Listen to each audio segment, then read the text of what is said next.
Assalamu alaikum and welcome dear students. Today I'm here with lecture 12 of chapter number 1, that is Introduction to Biology. So let's start topic. Today's topic is about cellular organization. Organization mean arrangement. Okay, in which types or in which categories cells are arranged. And keep one thing in your mind that on cellular organization or cellular arrangement, all living things are divided into 5 main categories in 5 main groups and kingdoms. First one, protist, animals, plants, prokaryotes and fungi. All bacteria come under the head of prokaryotes. So if we are talking about cellular organization, there exist 3 types of organization or arrangement of cell. First one is unicellular, second one multicellular, and third one is colonial organization.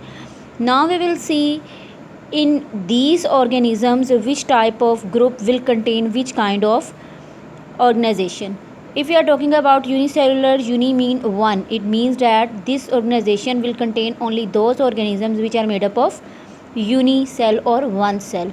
For example, protists and bacteria come under this organization. And the other examples are amoeba, paramecium and euglena are the unicellular organisms. So they will come in unicellular organization. If we are talking about multicellular, multi mean many. It means that this organization contains those animals which are made up of more than one cell. For example, animals and plants come in this head, and fungi also come in this head. Fungi is a multicellular organism.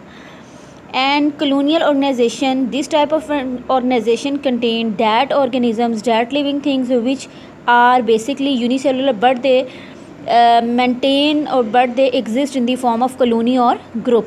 Volvox is the best example of colonial organization. So we have if we will see on the book page number 12, you can see the Volvox colony. Each unicellular organism in a colony live its own life and does not depend on other cell.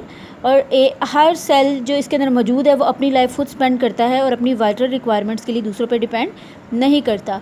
वोलवॉक्स is a green alga found in water that shows colonial organization. ये एक green colour की algae है या alga है जो पानी में रहता है और ये कॉलोनी की शक्ल में एग्जिस्ट करता है. colonial organisation.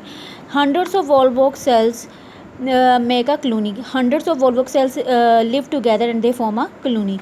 So here we have multicellular organization. Mustard plant and frog are the best example of multicellular organization. So here we have mustard plant. So let's start reading about mustard plant. Firstly, I will tell you that botanical or scientific name of mustard plant is Brassica campestris, and it is also vegetative plant. Vegetative mean for eating purposes. We can eat it. Here we have 5 parts of mustard plant: leaves, stems, branches, roots and flowers. These 4 parts, leaves, stems, roots and branches of mustard plant are known as vegetative organ. They can be eaten and they cannot take part in the reproduction. And flowers are known as reproductive organ of mustard plant because they can take part in the sexual reproduction of plant, or they can increase the number of plants. So this is the example of multicellular organization mustard plant. Mustard plant की you can see picture on page number 13. This is the mustard plant. और उसके seeds जो है उनसे